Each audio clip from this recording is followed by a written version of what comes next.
Bienvenidos, bienvenidas a Ama el español cubano contado desde sus películas.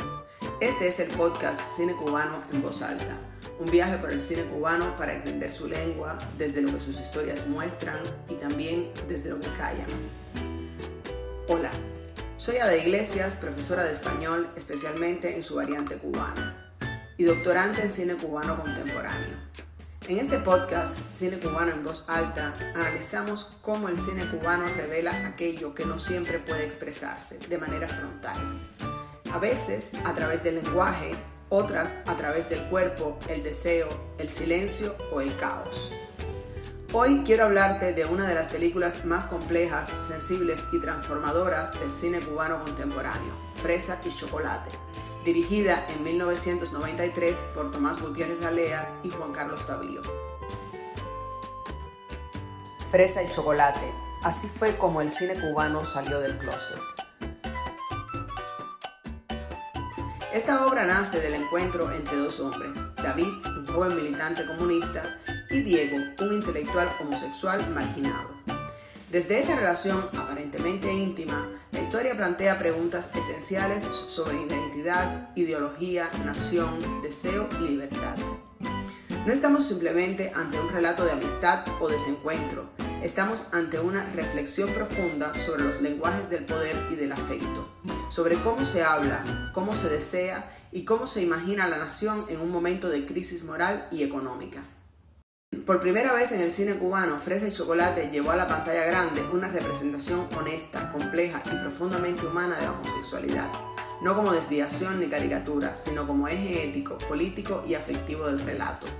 Nunca antes una película producida dentro de las instituciones culturales del país había cuestionado de manera tan directa los pilares morales de la revolución, ni había puesto en el centro a un personaje homosexual cuya sensibilidad, inteligencia y lucidez desarmaran la pedagogía del hombre nuevo. Por primera vez, Cuba se vio obligada a mirarse en un espejo distinto, uno donde el deseo no era deformado por la censura, donde la diferencia dejaba de ser amenaza para convertirse en posibilidad, y donde la nación podía imaginarse desde la pluralidad, la ternura y la disidencia afectiva. Con Fresa y Chocolate, el cine cubano abrió una grieta luminosa en la narrativa oficial, marcando un antes y un después en la manera de hablar de género, ideología y cubanía. Fresa y Chocolate aborda también el tema de la religión y del sincretismo, algo inusual, de manera tan explícita, en la gran pantalla cubana, sobre todo si consideramos que el país se definía oficialmente como ateo, mientras la mayoría de la sociedad seguía siendo profundamente devota.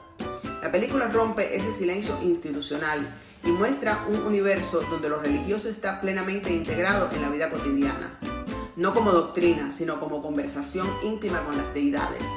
Tanto en la casa de Diego como en la de Nancy aparece un pequeño Olimpo cubano donde conviven santos católicos, figuras yoruba y símbolos patrios sin jerarquías, en un sincretismo naturalizado donde se les habla, se les amenaza, se les exige como si formaran parte activa del drama humano.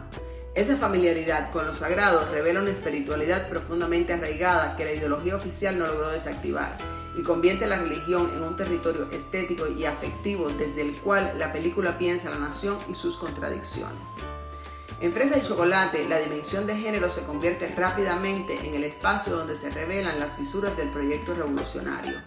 Rufo Caballero afirmaba que la película puede leerse como una defensa radical de la elección personal, ya sea sexual, ideológica o afectiva, pero también como la historia del nacimiento de un gran amor homosexual, incluso si ese amor no se consuma físicamente. El conflicto central enfrenta dos modelos de masculinidad que chocan desde sus bases. Por un lado, el hombre nuevo, revolucionario, viril, disciplinado, austero, vigilado ideológicamente. Por otro, la masculinidad disidente de Diego, un hombre culto, irónico, creyente, profundamente sensible y homosexual. Durante décadas, la homosexualidad se vio como una amenaza al ideal revolucionario. Diego encarna precisamente lo que la revolución deseaba expulsar: la sensibilidad, el pensamiento crítico, la fe, la memoria cultural, el culto estético. David, en cambio, reproduce la masculinidad ortodoxa. Su cuerpo, sus silencios, sus palabras responden a la vigilancia ideológica. Pero algo cambia cuando se aproxima a Diego.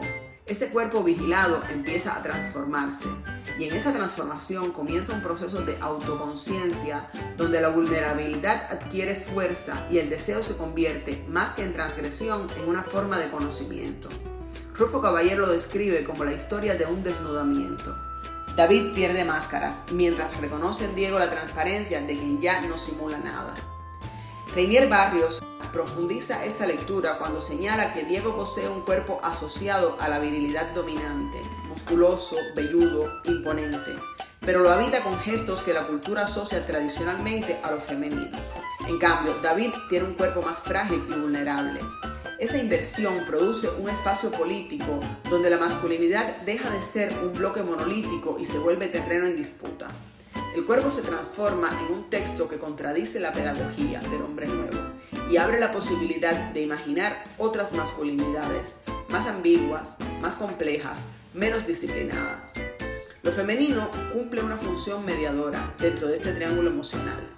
Nancy, la vecina de Diego, encarna la vitalidad popular y también la vulnerabilidad femenina en un sistema patriarcal donde todo se observa, se juzga y se regula.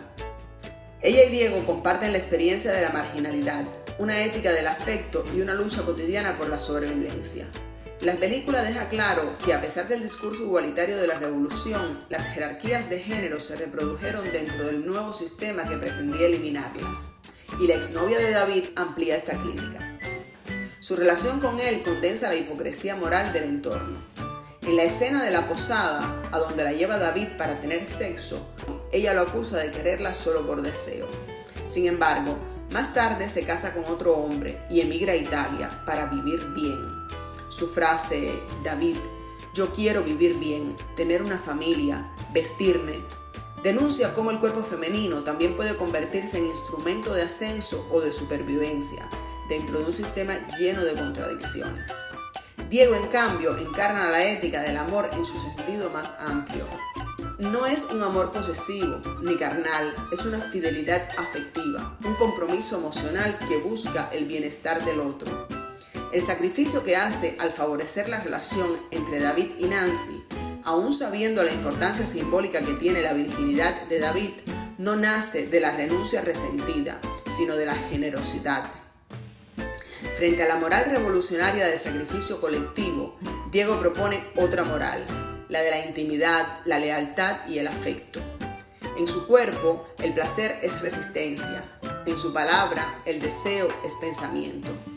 Y desde ahí, la película demuestra algo profundamente Foucaultiano. Todo poder que intenta gobernar los cuerpos termina gobernando la vida, disciplinándola, administrándola. Pero es precisamente en la zona del deseo donde se filtra la libertad. El campo de batalla simbólico de la película es, sin embargo, la palabra. Fresa y Chocolate articula su conflicto ideológico a través de dos registros completamente opuestos. David utiliza el léxico del aparato ideológico del Estado. Compañero, principios, utilidad social. No es un lenguaje que surja de la experiencia, sino de la repetición. Un lenguaje que no comunica, sino que legitima. Diego, en cambio, habla desde la libertad interior. Su tono culto, irónico, barroco, su devoción por Wilde, Lezama, Lorca o Cavafis, su gusto por la estética cotidiana, el té, la música, la conversación, convierten la palabra en una forma de resistencia. Este contraste dramatiza la interpelación ideológica que Althusser describe, la manera en que el poder nos nombra para hacernos sujetos obedientes. En la película, David repite consignas, Diego produce pensamiento. La puesta en escena refuerza esta construcción. Los interiores cálidos, barrocos y llenos de objetos simbólicos de la guarida contrastan con los espacios institucionales donde vive David. La residencia universitaria, las calles llenas de murales y consignas. La revolución ocupa el exterior, la libertad ocupa el interior. Esta distinción visual produce un ritmo emocional donde cada movimiento de la cámara revela qué espacio pertenece al poder y cuál a la intimidad. La palabra revolucionaria, además, define su poder nombrando al otro, maricón, degenerado, contrarrevolucionario. Estas categorías no describen, producen realidades, y Diego subvierte este mecanismo al reapropiarse del insulto y convertirlo en gesto irónico. Judith Butler lo llamaría la exclusión constitutiva. El poder necesita producir al marginado para sostener su propia identidad. pero el marginado, al devolver al significante, revela la grieta del sistema. En Fresa y Chocolate, más que el enfrentamiento, es la conversación la que se convierte en acto político. Titón y Tabío construyen un tempo pausado, sostenido en la escucha, donde el aprendizaje ideológico no es impuesto, sino descubierto. La dimensión sociolingüística complementa este tejido. La película se despliega en una Habana que es a la vez escenario, personaje y archivo ideológico. Los murales del Che, Martí, Fidel o Camilo forman parte del paisaje, insertando la retórica revolucionaria en la vida cotidiana. La ciudad aparece bella y derruida, irónica y nostálgica. Diego lo expresa con brutal lucidez. Vivimos en una de las ciudades más maravillosas del mundo. Todavía estás a tiempo de ver algunas cosas antes de que se derrumbe y que se la trague la mierda. Esta frase condensa la paradoja, belleza y ruina, ideal y desgaste, esperanza y desencanto. La banda sonora, Cervantes, Lecuona, Las Habaneras, añade una capa melancólica que conecta la historia íntima con la historia cultural de Cuba. La música evoca exilio, nostalgia, mestizaje, identidad. Y la casa de Diego funciona como un museo íntimo donde conviven Servando Cabrera, Lezama, Rita Montaner, Amelia Peláez, Carlos Manuel de Céspedes, la Virgen de la Caridad, un hacha yoruba, Martí en un billete, Bola de Nieve. Esta instalación plástica inclusiva habla por el personaje, revelando una cubanía mestiza, plural, sensual, profunda. En este santuario barroco, la belleza se convierte en desafío político frente a la austeridad revolucionaria. La lengua refuerza todo esto. El español habanero, sus elisiones, aspiraciones, diminutivos y giros afectivos, sitúa la historia en un registro auténtico, íntimo y profundamente popular. Expresiones como me tienes seco, chico o esta cafetera me tiene obstiná construyen un territorio lingüístico que contrasta con la rigidez del habla ideológica. Incluso palabras como compañero, revolución, maricón, arte o patria cambian completamente de sentido según quién las pronuncie, desde qué posición de poder y con qué intención. La lengua, así, se convierte en archivo emocional y político del país, en una memoria viva donde se inscriben la censura, la ternura, la resistencia y el deseo. Sobre este aspecto, el abordaje lingüístico y sociolingüístico de la película, profundizaré en un próximo episodio. Hacia el final, la escena en la heladería Coppelia simboliza el cierre de un arco mucho más profundo que el meramente lingüístico. David imita la voz, la cadencia, el ritmo corporal y la gestualidad de Diego. Reproduce su ironía, su pausa y su manera de habitar la palabra. No es solo que el disidente haya permeado al militante, es que su sensibilidad, su estética y su forma de estar en el mundo se han filtrado en él. La lengua del otro, su humor, su delicadeza, su mirada barroca, se convierte en puente y ya no en frontera. Este gesto final muestra el triunfo de la sensibilidad sobre la rigidez, del mestizaje sobre la pureza, del diálogo sobre el dogma, y revela que cuando la identidad se abre al contagio afectivo, incluso la estructura más sólida del poder empieza a resquebrajarse. Por eso, el abrazo final entre Diego y David es uno de los más conmovedores del cine cubano. Allí se condensa la culminación simbólica del deseo, la transmutación afectiva, la apropiación del otro como lenguaje, mirada y sensibilidad. Rufo Caballero decía que David se queda solo, pero transformado. Diego le ha revelado un mundo entero y luego se marcha. Ese abrazo sustituye el encuentro de los cuerpos que el drama sugiere. Es un gesto de despedida y al mismo tiempo de nacimiento. En definitiva, Fresa y Chocolate es una poética de la diferencia, una reflexión sobre el cuerpo, la lengua y la cultura como espacios para pensar la nación.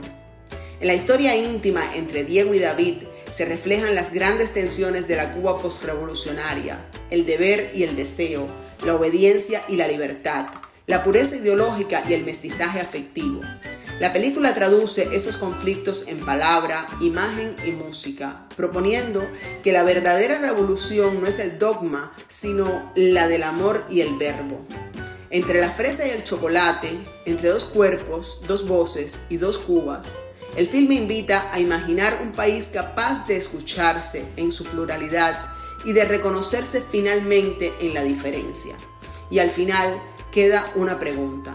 ¿Qué pasa con una nación, con sus cuerpos, sus lenguajes, sus deseos, cuando empieza a escucharse a sí misma sin miedo a la diferencia? Antes de despedirme, te invito a visitar mi sitio web www.amaelespanol.com. Allí encontrarás un catálogo de cine cubano en construcción, fichas técnicas, análisis discursivos, análisis lingüísticos con los minutos exactos donde aparece cada expresión y los enlaces para ver las películas en línea. Gracias por escuchar Cine Cubano en Voz Alta. Nos escuchamos en el próximo episodio. No olvides suscribirte y deja tu comentario. Tu voz también forma parte de este diálogo sobre el cine cubano. Adiós.